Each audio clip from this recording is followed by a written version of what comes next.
রাধে রাধে বন্ধুরা, মা বাবানি চ্যানেল থেকে সবাইকে স্বাগত জানাই। আজ একটা নতুন রেসিপি বনে দেখাবো, তোমরা দেখতে থাকো। এই পিঠাটা না যদি বানিয়ে থাকো অবশ্যই একবার হলেও ট্রাই করো, এই টিপসটি ফলো করো। তো দেখো, আজকে তাল মাওড় লিছি। তাল মাওড়ের উপর আমি 1 কাপ চিনি দিয়ে দিই। চিনি দেওয়ার পরে হাফ বাটি আটা দিলি। তাল মাওড়টা কিন্তু আগে থেকে গরম করা ছিল, ও গরম অবস্থায় আছে। তো গরম লাগছে বলে আস্তে আস্তে আমি মাখাচ্ছি। তারপরে দিয়ে দিলাম তোমার ময়দা হাফ বাটি দিলি, আর পরিমাণ মতো নুন দিয়ে দিলি। নুন দিয়ে ভালো করে মাখিয়ে নিলি, আর ভালো করে দাবতে হবে। দাবার পরে আবার তেল দিয়ে, হাতে তেল দিয়ে আবারও ভালো করে দাবিয়ে দিতে হবে।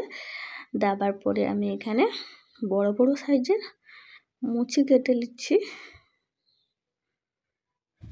তারপরে ছোট ছোট করে আমি একদমই ছোট মার্বেল গুটির মতো করে ছোট ছোট করে কেটে নিচ্ছি মুচিগুলো। তারপরে আবার গোল করে নিলি। গোল করার পরে দেখো, এই যে হাতে এইভাবে লম্বা লম্বি শেপ করে দিলাম।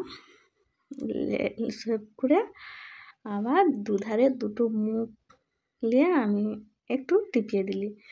তো দিলে আর ছাড়ার ভয় থাকবে না।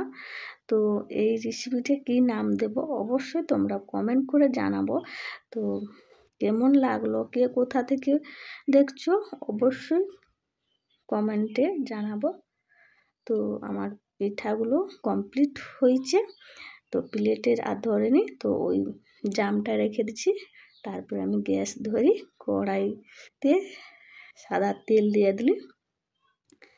সাদা তেল দিয়া এবার তেলটা গরম হয়েছে। তারপরে আমি একটা একটা পিঠাগুলো ছাড়লি। তো এই অবস্থায় গ্যাসটাকে হালকা করে দিচ্ছি। বেশি এই রাখলে পুড়ে যাওয়ার ভয় থাকে, তার জন্য আমি গ্যাসটাকে খুবই হালকা করে দিচ্ছি। আর উল্টি পাল্টে দিলি। তো দেখো, তো পিঠাগুলো খুবই ফুলছে আর বড় বড় দেখাচ্ছে। তো উল্টে পাল্টে লাল লাল করে আমি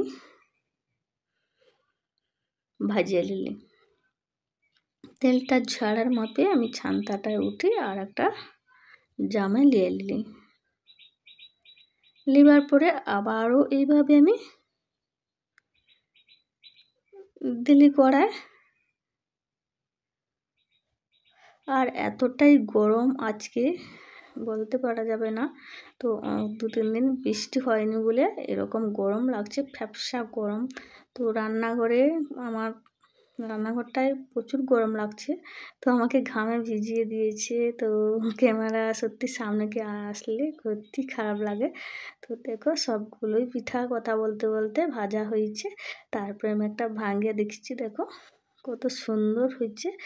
আর খেতেও কিন্তু খুবই দারুণ হয়েছে। তোমাদের কীরকম লাগলো অবশ্যই কমেন্ট করে জানাবো। লাইক দিতে ভুলো না। Tata, bye bye.